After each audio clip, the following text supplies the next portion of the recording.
Bonjour. Bonjour. Vivre avec un but précis, ou on pourrait dire comme thème, avoir un but dans la vie. Si vous avez votre Bible, je vous inviterai à l'ouvrir dans Éphésiens chapitre 3. Il y a 21 versets dans ce chapitre et on va y revenir de temps en temps.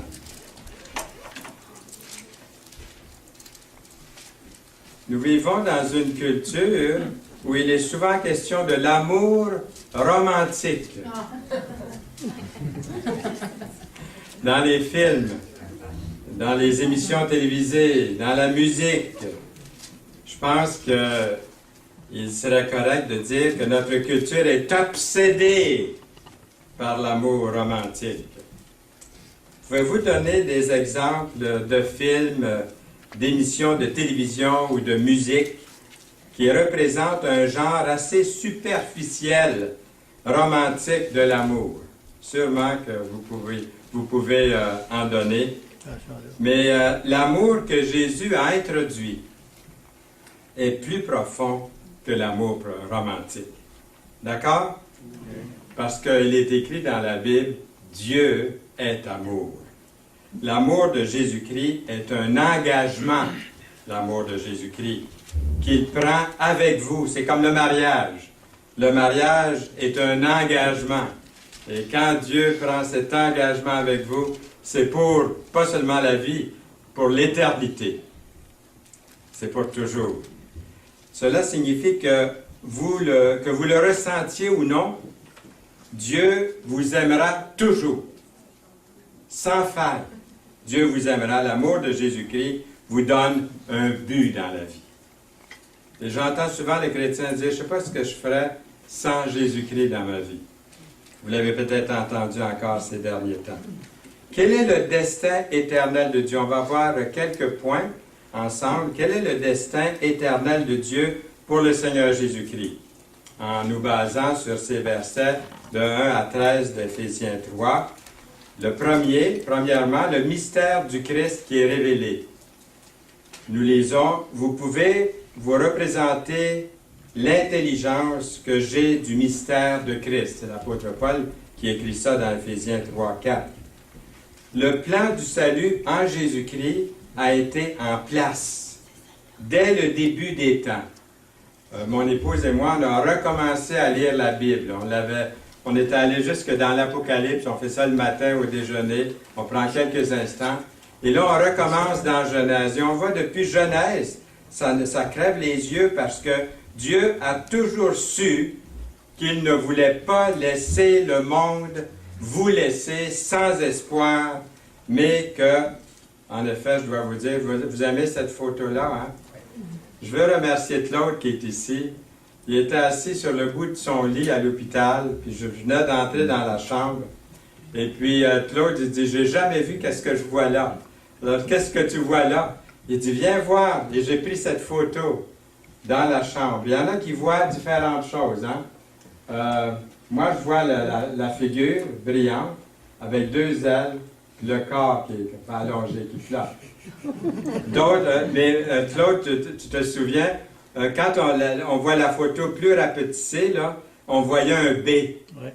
Moi, j'ai dit à Claude, c'est ça c'est un signe, là. Hein, Blais, Claude Blais, un B. Et puis, mon épouse, elle voit autre chose. Elle dit, je vois une main. Je ne sais pas comment est-ce qu'elle voit ça. Ah, comme ça. Comme ça. L'index est ici. Oui, oui. C'est ça, l'index. Voyez-vous la main de vous êtes? Oui, ben oui, comme ça. Oui. Et puis la main est comme ça, là. Oui, comme ça.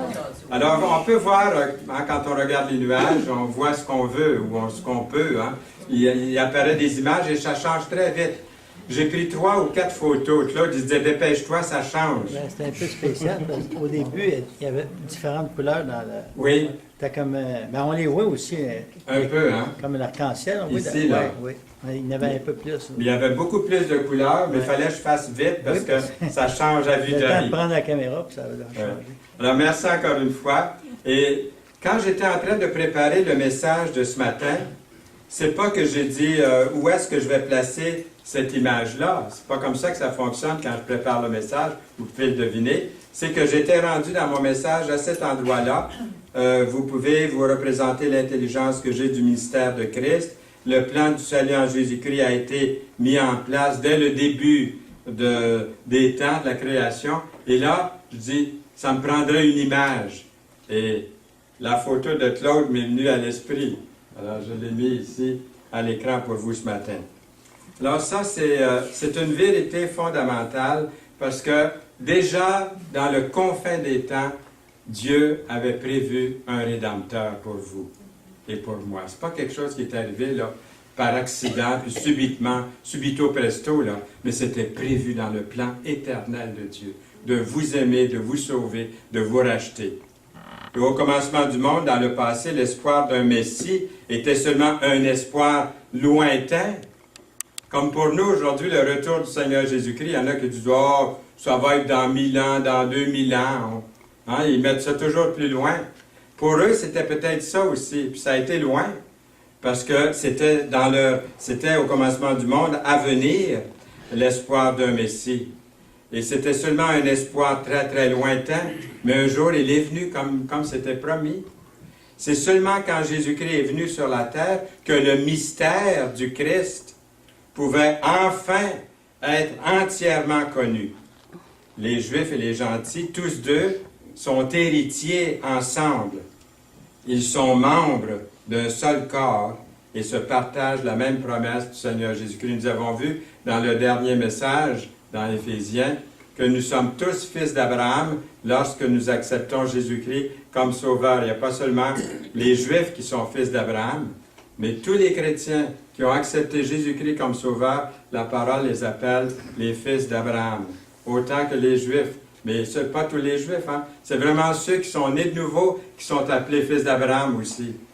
Parce que les Juifs disent « Oh, on est fils d'Abraham! » Mais le Seigneur leur a fait comprendre que fils d'Abraham, c'est celui qui le reçoit. On voit l'enseignement dans les Épîtres. Dieu a fourni un moyen pour que tous les gens de la terre, s'ils le veulent, c'est libre, s'ils le veulent, puissent devenir ses enfants. Personne n'est forcé, mais l'urgence est là. Aujourd'hui, si vous entendez ma voix, dit l'Écriture, n'endurcissez pas votre cœur, mais la parole nous invite à venir à lui.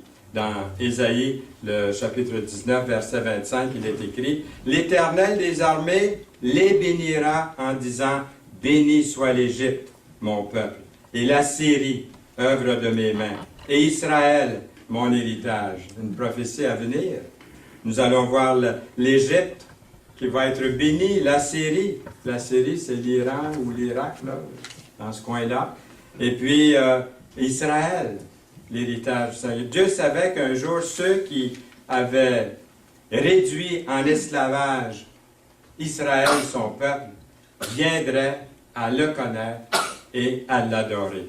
Car il est écrit, « Je suis vivant, dit le Seigneur, tout genou fléchira devant moi, et toute langue donnera gloire à Dieu. » Même les inconvertis vont fléchir le genou un jour devant le Seigneur Jésus-Christ pour être envoyés dans le feu éternel s'ils n'ont pas accepté Jésus comme sauveur dans leur vie. Et pour la vie éternelle, en se relevant de leurs genoux, ils vont se remettre, je dirais, à plat ventre devant le Seigneur pour le louer, le remercier. Il va nous donner des couronnes qu'on va remettre à ses pieds. Parce que lui seul mérite toute la gloire, c'est ce qu'il a fait pour nous. Le mystère caché de tous les temps et dans tous les siècles, mais révélé maintenant à ses saints, Dieu a voulu leur faire connaître la glorieuse richesse de ce mystère parmi les païens. Savoir Christ en vous, l'espérance de la gloire, dans Colossiens 1, versets 26 et 27. Deuxièmement, le but de Dieu pour vous, selon Éphésiens 3, versets 14 à 21, c'est la liberté de l'Évangile. Il est écrit, « En lui, nous avons, par la foi, en lui, la liberté. » La liberté de quoi? De nous approcher de Dieu, toujours par Jésus, avec confiance. Verset 12. L'Évangile a également ouvert des lignes de communication avec Dieu. nous avons un accès direct avec Dieu, le Père. Nous pouvons nous approcher de Dieu avec confiance, en sachant que le Seigneur Jésus-Christ est mort pour nos péchés, pour nous présenter devant le Dieu saint.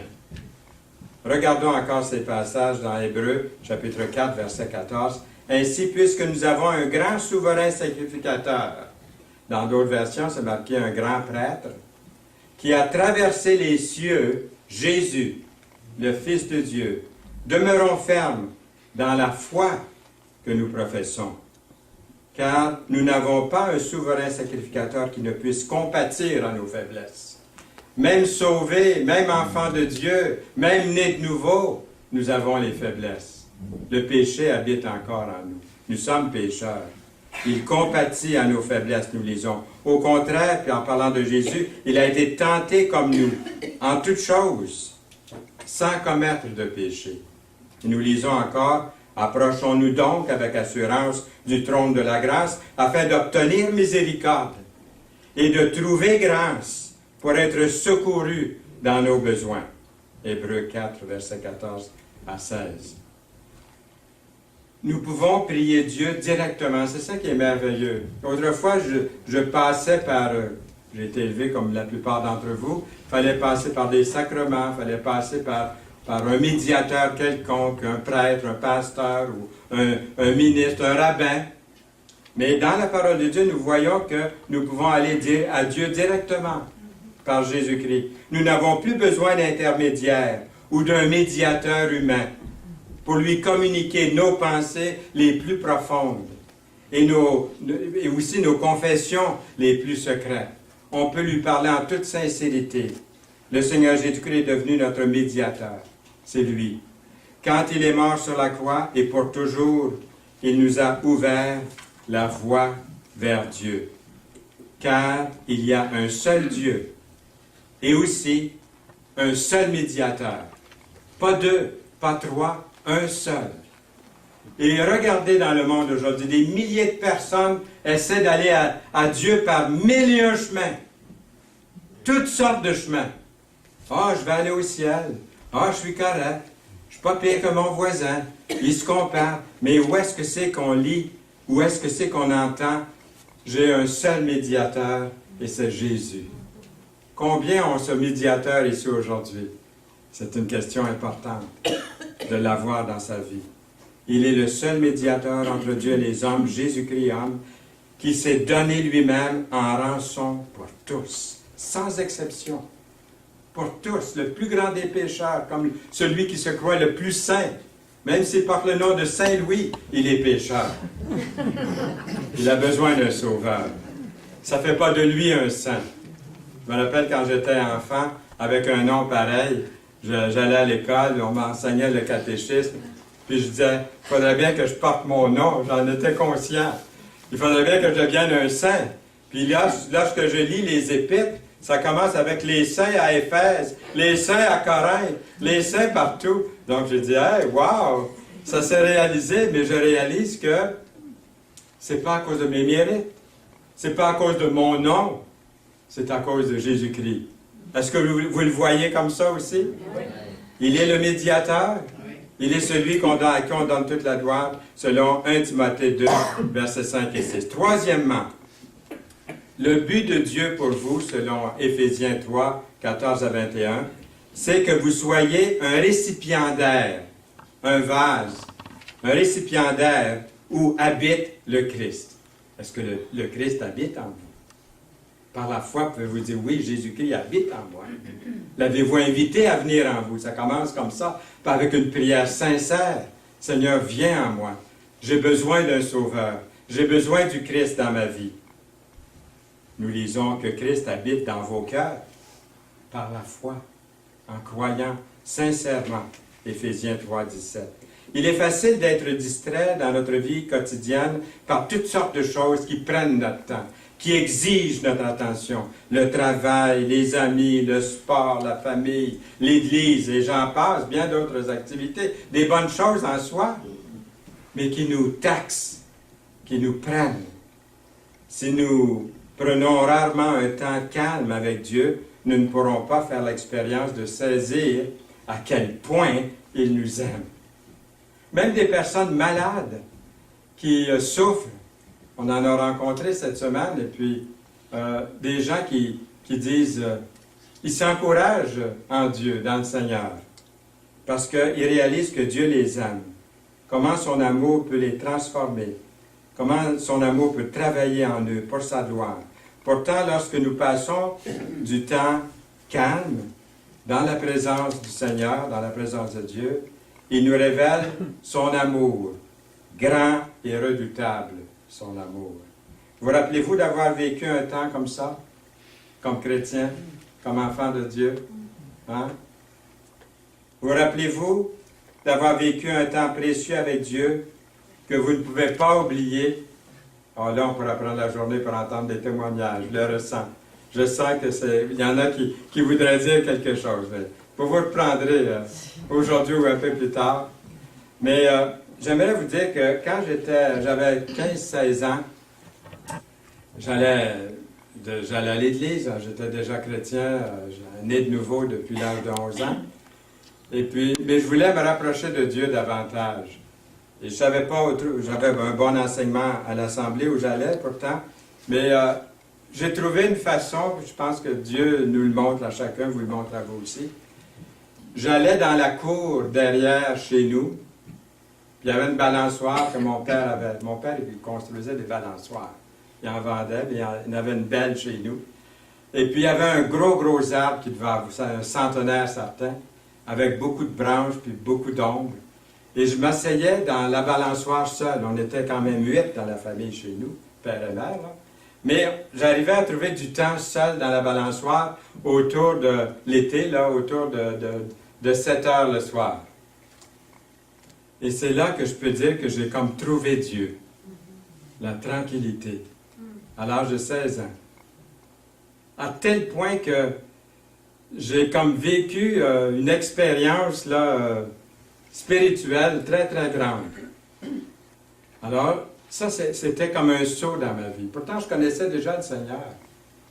Quelqu'un m'a dit, hier, m'a confessé, parce que la personne passe par une certaine épreuve, elle a dit, je remercie Dieu pour l'épreuve que j'ai maintenant. Elle a dit, je réalise dans ma vie que je ne lisais pas assez la parole de Dieu, et ça me rapproche de Dieu. Alors, je remercie pour ça. Ça m'a surpris, ça m'a étonné. Mais on ne comprend pas les voies du Seigneur. Elle dit, c'est pas le Seigneur qui permet ça, mais je l'accepte parce que ça me rapproche de la parole de Dieu. Alors, je me souviens de ça, dans cette balançoire. Et puis, avez-vous un lieu comme ça, tranquille? Il y en a qui disent, chez nous, c'est seulement la salle de bain qui est tranquille. Et moi, je visite plusieurs foyers, hein, d'une place à l'autre, puis souvent, dans la salle de bain, je vois une Bible, je vois des livres de culte, je vois tout ça. Puis je me dis, la personne, ça c'est son endroit tranquille, elle n'est pas achalée. C'est marqué, femme ta porte, rentre dans ta chambre. C'est très biblique ce qu'elle fait là. Et puis, elle a du temps tranquille. Je pense que c'était la femme de John Wesley. Elle avait 18 ou 19 enfants. Et puis, il y avait du bruit tout le temps, ça courait. Elle, ce qu'elle faisait, elle prenait son grand tablier, puis elle se mettait le tablier sur la tête, puis là, elle priait. Dans ce lieu tranquille. Pas tellement tranquille, mais au moins, elle avait l'impression qu'elle était seule. Ça nous prend un endroit comme ça. En 2005, nous avons acheté notre petit chien, qui est une petite chienne qui s'appelle Mickey. Et puis j'ai dit, il faudrait que je lui fasse faire de l'exercice. Alors, ce que j'ai fait, j'ai commencé à marcher dans la cour avec elle. Et je ne savais pas qu'au bout de 5 ans, mon petit chemin dans la cour aurait fait son chemin. Et puis, elle me suit dans ce petit chemin-là. Puis la cour, je me promène entre le cabanon puis le cerisier, à côté des 2 lilas là, qui sont là, le gros et le plus petit. Et puis ensuite, il y avait un ancien pommier au bout de la cour. Je fais le tour comme ça de la cour. Et vous ne savez pas combien de décisions, de toutes sortes de prières, de temps tranquille, avant de célébrer un mariage ou avant une grande réunion où c'est assez énervant, j'ai beaucoup de trac. Eh bien, je vais dans la cour et puis là, je marche tranquillement puis je parle à Dieu. J'ai besoin de ça dans ma vie. Et vous aussi, hein? Oui. Vous aussi, vous avez besoin d'un endroit comme ça. Vous l'avez, je sais que quelques-uns ici ont un endroit tranquille où est-ce qu'ils peuvent vraiment méditer la parole de Dieu. Et vous allez dire, oui, c'est beau l'été, mais regardez l'hiver. Même s'il y a 3-4 pieds de neige, à tous les jours, beau temps, mauvais temps, même je sors avec mon parapluie s'il y a une pluie averse, parce que ça encourage mon petit chien en même temps à sortir, même quand il tente, puis il pleut, puis il vente. Donc, moi, beau temps, mauvais temps, mon petit chemin est là. Et si j'arrive à minuit le soir, je vais sortir mon chien et je me promène. Et là, c'est un temps merveilleux. Même des fois, quand j'ai quelque chose de grand, une décision ou quelque chose, une grande peine ou quelque chose, je pense à mon petit chemin en m'endormant. Et là, j'ai hâte au lendemain là, pour aller marcher. Parce qu'on dirait que c'est là que je peux vraiment de dire au Seigneur, Seigneur, là, maintenant, je communique avec toi. J'ai cette impression-là. Je sais que je vous dis ça, puis vous pensez à des moments précieux dans votre vie dont vous chérissez et je vous encourage à continuer.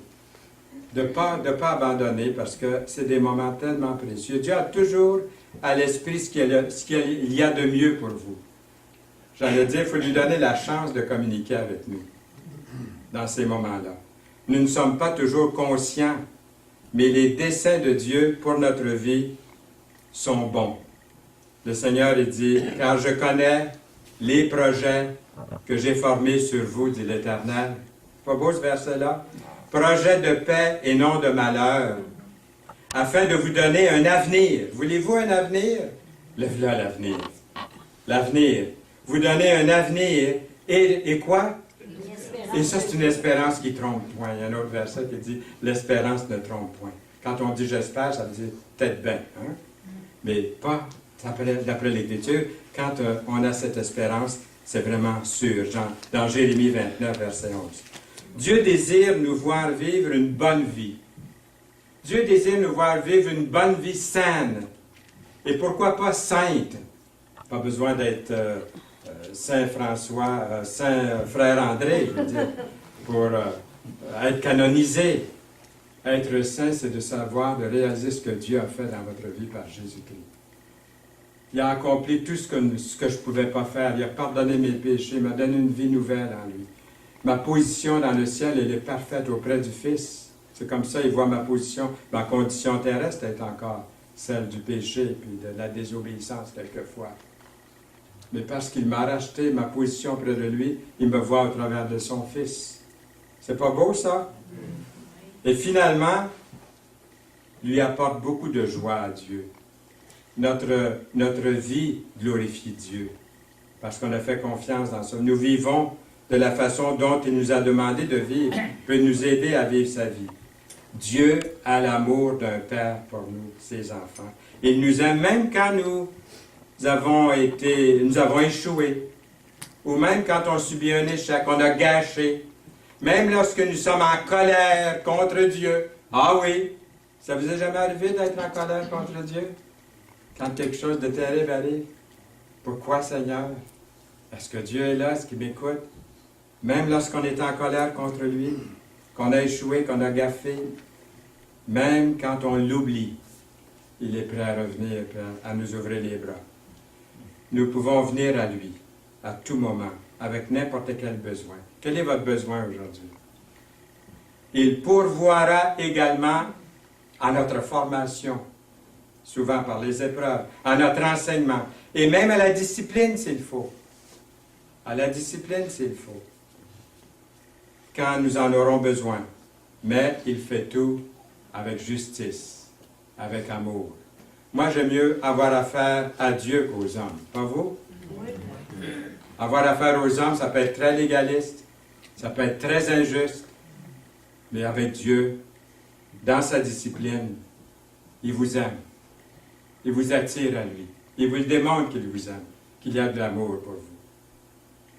Je vous exhorte donc, frères, par les compassions de Dieu, à offrir vos corps, comme un sacrifice vivant, saint, agréable à Dieu, ce qui sera de votre part un culte raisonnable. Romains 12, versets 1 et 2.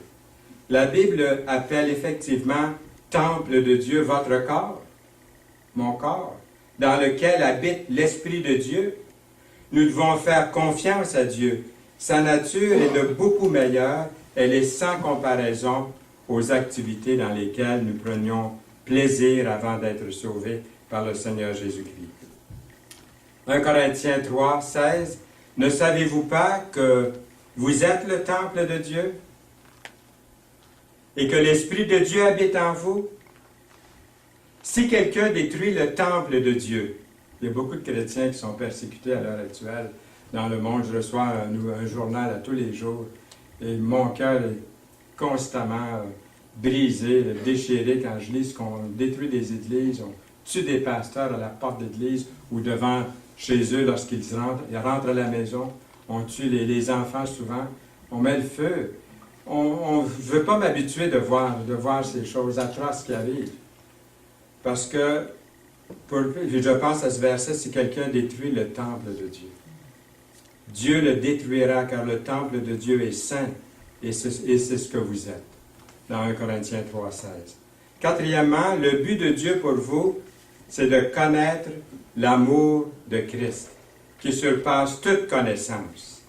L'amour de Christ est un concept étonnant parce que le Christ a donné librement son amour pour que l'humanité, alors qu'on n'en voulait pas, qu'on ne voulait pas du Seigneur, qu'on était rebelle, ou qu'on n'en faisait pas la demande, le Seigneur est venu démontrer son amour. Jésus-Christ est mort pour les pécheurs. Certains d'entre nous pourraient volontairement mourir pour sauver un membre de sa famille. Je sais qu'il y en a, vous le feriez pour quelqu'un que vous aimez, moi aussi, pour un ami. Mais oserions-nous mourir, et j'ajoute par amour, parce qu'il y a des gens qui se font exploser, hein, vous le savez, là. Ils se font exploser, mais est-ce que c'est par amour qu'ils font ça? C'est de la haine. C'est par haine. Mais qui est-ce que c'est qui oserait mourir par amour volontairement pour quelqu'un? Si cela voulait dire mourir pour des gens que nous n'avons jamais connus, jamais rencontrés, et qui n'étaient même pas encore nés. Mourir pour des gens qui ne sont pas encore nés. Cet acte incroyable a été fait par le Seigneur Jésus-Christ sur la croix, pour vous, plus pour moi. Avant qu'on naisse, il l'a fait pour toi et pour moi. Et pour toujours, à la croix, il a démontré pour toujours l'amour de Dieu pour nous. À peine mourrait-on pour un juste, il est écrit. Quelqu'un peut-être mourrait pour un homme de bien, mais Dieu prouve son amour envers nous en ce que lorsque nous étions encore des pécheurs, et là vous avez les 5 mots les plus importants de toute la Bible. Christ est mort pour nous. Christ est mort pour nous. Romains 5, 7 et 8. L'amour de Dieu n'est pas quelque chose qui s'est lentement détérioré au cours des temps. La coupe de l'amour de Dieu n'est jamais à moitié vide ou à moitié pleine, elle est toujours débordante. L'amour de Dieu a été manifesté envers nous en ce que Dieu a envoyé son Fils unique dans le monde afin que nous vivions par lui. 1 Jean 4, 9. Et cet amour consiste non point en ce que nous avons aimé Dieu, mais en ce qu'il nous a aimés et a envoyé son Fils comme victime expiatoire pour nos péchés. 1 Jean 4, 10. Cinquièmement, le but de Dieu pour vous, c'est que vous soyez remplis jusqu'à la toute plénitude de Dieu. Être remplis du Saint-Esprit. Dans nos milieux, on parle pas beaucoup, il me semble, ces derniers temps, d'avoir la plénitude de l'Esprit. C'est toute une doctrine de la parole qu'il ne faut pas négliger. On peut être sauvé, c'est très bien, nous avons de la nouvelle vie, nous avons l'Esprit de Dieu en nous, lorsqu'on est sauvé, né de nouveau. Mais est-ce que je suis rempli du Saint-Esprit? La parole nous exhorte d'être rempli du Saint-Esprit. Qu'est-ce que c'est ça, être rempli du Saint-Esprit? C'est d'être disponible à la volonté de Dieu, vivre dans la réalité de l'amour de Dieu, la plénitude de Dieu, doit implanter en nous le désir dans notre cœur d'aimer les autres de la façon que Dieu veut que nous les aimions.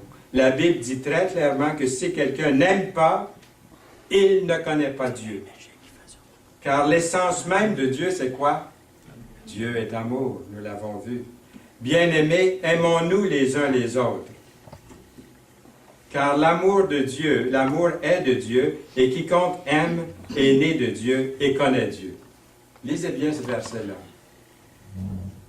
Celui qui n'aime pas n'a pas connu Dieu, car Dieu est amour.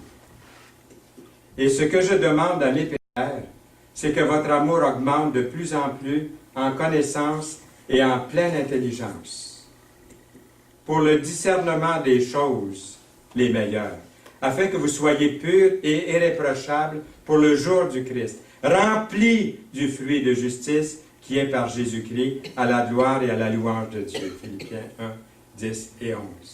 Notre objectif principal sur cette terre est de vivre une vie d'amour et de paix, afin que d'autres voient en vous cette vie nouvelle pour Dieu et vous demandent des précisions.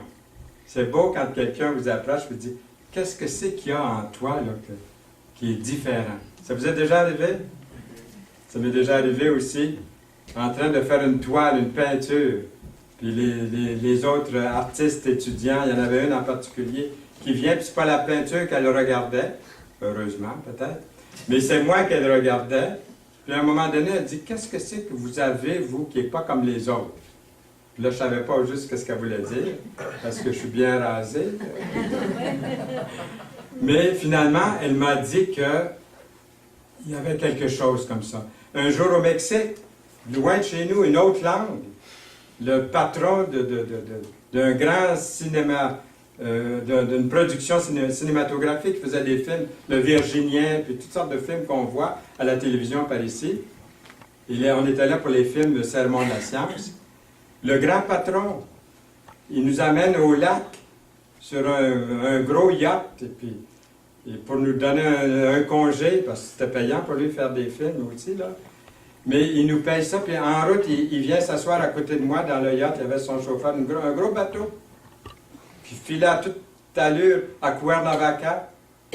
Et puis il me dit, « What is it with you that is so different? » Je dis, « What are you talking about? » Est-ce que vous me suivez? Oui, la plupart me suivent. Qu'est-ce que vous voulez dire? Il dit, « J'aimerais, il dit, que vous me donniez ce que vous avez. » Lui, il était millionnaire, il était à la télévision tous les jours. C'était une vedette de télévision, mais quand vous êtes dans un autre pays, les vedettes de télévision, puis le gars dans la rue, là, c'est pareil, hein? Il n'y a pas de différence. Donc, pour moi, je le considérais plutôt comme un type bien ordinaire, là. Il dit, « Je veux avoir ce que vous avez. » J'ai dit, « Qu'est-ce que j'ai? » Lui, il avait l'argent, il avait tout. Il dit, « Je veux avoir, il dit, ce que vous avez de spirituel dans votre vie. » Et avant de partir, il avait accepté le Seigneur. Hein. On était en train de déjeuner à 5 heures le matin, puisqu'on travaillait de 5 heures le matin à 3 heures de l'après-midi au Mexique. C'est bon pour les Mexicains qui sont ici que je raconte ça. Je viens juste de réaliser, là, c'est une bonne histoire à raconter ici ce matin pour vous. C'est que j'étais en train de déjeuner avec un missionnaire, un monsieur Harrison, puis un autre. Et puis, le missionnaire, il dit, j'ai déjà témoigné, il dit, au directeur de cinématographie ici, puis il dit, il était très rebelle à la parole, mais il dit, ce matin, je l'ai rencontré, il dit, dans un couloir, il dit, il flotte à peu près 6 pouces au-dessus du sol. Il dit, il m'a salué. Puis en disant ça, on voit rentrer le monsieur directeur dans la pièce, une grande pièce. Et puis, vous savez, les Mexicains, on a appelé ça des Mexicains, je pense, la collade. Moi, j'ai vu comment les Mexicains se donnaient la collade. Hein? C'est vrai, hein, au Mexique, les Mexicains se donnent la collade très, très partout. Et là, il est arrivé à côté de moi, puis il m'a pris dans ses bras. Je n'étais pas habitué à ça. Là. On ne donnait pas encore la collade ici au Québec à l'époque. Et puis, il m'a pris dans ses bras, il m'a donné une coupe de tape dans le dos. J'en ai donné une coupe, moi aussi. Et puis, il dit, mon papa spirituel. Là, je l'apprenais comme ça. Quoi qu'on avait dans son bureau, fouillé dans son petit Nouveau Testament qu'il avait acheté une fois en visite à New York. Et puis, il avait accepté Jésus comme un enfant. Simplement un homme respectable. Une étoile, une vedette. Mais il a besoin de Jésus-Christ, lui aussi. Il était venu comme ça, comme un enfant. un enfant de 10 ans au Seigneur. Je lui avais expliqué la parole très simplement. Voulez-vous inviter Jésus dans... Il dit, c'est ça, inviter Jésus? Voulez-vous le faire sincèrement? Vous avez besoin d'un sauveur? Savez-vous que vous êtes pécheur? Lui, il savait qu'il était pécheur. Il avait une épouse puis 2 maîtresses. Il soutenait les 3. Très, très bien. J'ai visité son épouse, puis... vous voyez, il y avait une vraie conversion. Il y avait des enfants dans les 3 foyers. Mais il avait besoin de Jésus-Christ. Et plusieurs années après, j'ai su qu'il était vraiment... Ça continuait. J'ai eu la visite de quelqu'un à Belleuil, mais même avant ça, à Montmagny, parce qu'on était à Montmagny encore. Et puis, le type, il continuait dans le Seigneur. Je ne vous raconterai pas toute son histoire, mais c'est ça. Ici, nous avons un verset qui dit « Je vous donne un commandement nouveau, aimez-vous les uns les autres, comme je vous ai aimés. Vous aussi, aimez-vous les uns les autres. À ceci, tous connaîtront que vous êtes mes disciples, si vous avez de l'amour les uns pour les autres. » Dans Jean 13, les versets 34 et 35. Sixièmement, le but de Dieu pour vous, c'est de croire à l'incroyable. Croire à l'incroyable. À celui qui peut faire par la puissance qui agit en nous, infiniment au-delà de tout ce que nous demandons ou pensons. Éphésiens 3, 20. Je me rappelle un jour, il y a un nommé Lacharité qui a fait partie de l'Assemblée. Tu te souviens, Liliane, M. Lacharité? Il travaillait, lui, avec un M. Gamache de Montmagny. Puis un jour, M. Lacharité, il est déménagé, puis il est arrivé dans la région, puis il s'est converti, il a fait partie de l'Assemblée ici. Puis quand M. Gamache de Montmagny, que quelques-uns connaissent ici, a appris que Lacharité était converti au Seigneur, il dit « J'en reviens pas. » Les 2 bras me tombent, il dit. Ça, c'est un gars, il dit, j'aurais même pas prié pour lui, pour sa conversion. Il dit, j'aurais jamais pensé qu'un tel gars se serait converti à Dieu. Seigneur, il vous aime. Il aime du plus petit au plus grand. Vous ne faites pas exception dans la volonté de Dieu. Vous êtes vous êtes un candidat pour le ciel, mais il faut venir à Jésus pour l'avoir, ce ciel. Nous lisons d'un auteur inconnu, j'ai trouvé ça. Tout ce que nous demandons, par-dessus tout ce que nous demandons ou pensons, abondamment au-delà de tout ce que nous demandons ou pensons, infiniment au-delà de tout ce que nous demandons ou pensons, et capable de faire infiniment au-delà de tout ce que nous demandons ou pensons. Pourtant, tant de gens ne connaissent pas cette vie abondante et la paix que procure la présence de Dieu dans leur vie quotidienne.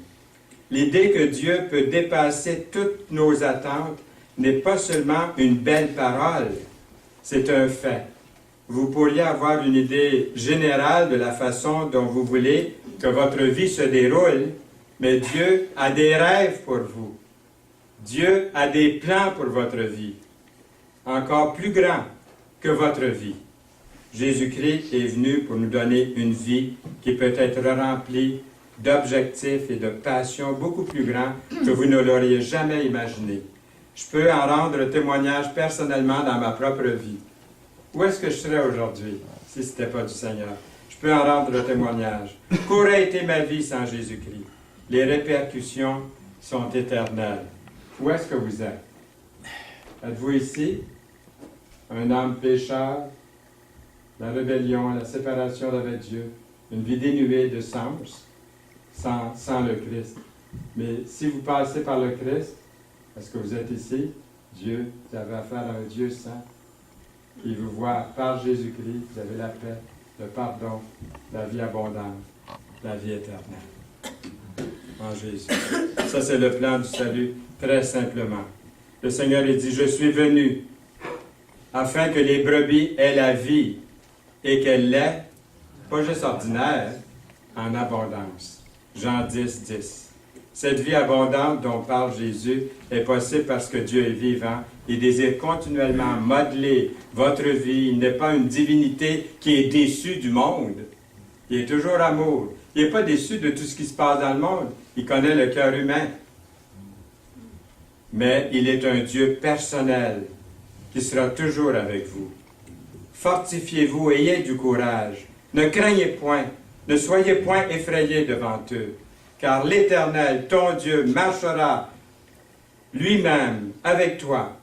Il ne te délaissera point, il ne t'abandonnera point. Je sais que pour mon épouse, les mots lui-même avec toi sont très, très importants. Il y a des versets dans la Bible qui disent ça, que c'est Dieu lui-même, c'est Jésus lui-même. Ça c'est beau, ça, quand on réalise dans sa vie que c'est ça. Et ici, on voit dans l'Ancien Testament, Deutéronome 31, verset 6, vivre avec un but précis. On a vu ce matin que le but principal de l'être humain est de glorifier Dieu et d'être heureux en lui pour toujours. Vous glorifiez Dieu par votre vie. Et vous êtes heureux de le connaître, pour l'éternité, pour toujours. Réjouissons-nous dans le fait que nous pouvons adorer et servir un Dieu que nous connaissons personnellement. Nous pouvons venir à lui en tout temps, en tout lieu. Comme l'apôtre Paul, nous devons partager cette bonne nouvelle avec tous ceux et celles qui en ont besoin. Et qui veut dire tout le monde. Hein, André? Avec tout le monde. Dans la rue, hein, quand vous allez donner des traités, vous ne savez pas à qui vous donnez un traité. Nous avons le pouvoir et la capacité de connaître Jésus, à connaître son amour pour nous et d'être remplis de l'Esprit. Peut-être qu'un jour, on devrait donner un bon message sur la plénitude de l'Esprit. Et ça aide le chrétien à vraiment vivre de victoire en victoire dans le Seigneur. L'amour de Dieu est vraiment génial. Non seulement il nous aime infiniment, mais il nous donne aussi le pouvoir par son Saint-Esprit, le même Esprit qui a ressuscité Jésus-Christ d'entre les morts, habite en vous et agit en vous, si vous connaissez Jésus comme ça, Sauveur et Seigneur. Une fois que nous reconnaissons que ce pouvoir est à l'intérieur de nous, de vous, nous ne pouvons plus nous considérer comme faibles, mais une puissance pour la gloire de Dieu. Dieu nous a créés pour utiliser ce pouvoir et faire avancer son royaume pour sa gloire. Paul termine sa prière aux Éphésiens comme ceci. Que la paix et l'amour avec la foi soient donnés aux frères de la part de Dieu, le Père et du Seigneur Jésus-Christ. Que la grâce soit avec tous ceux qui aiment notre Seigneur Jésus-Christ, d'un amour inaltérable. Amen. Amen. Seigneur, merci pour cette bénédiction que tu répands sur chacun de nous ici ce matin. Que notre cœur reste ouvert à cette parole et qu'elle germe, qu'elle porte du fruit pour ta plus grande gloire. Au nom de Jésus-Christ. Amen.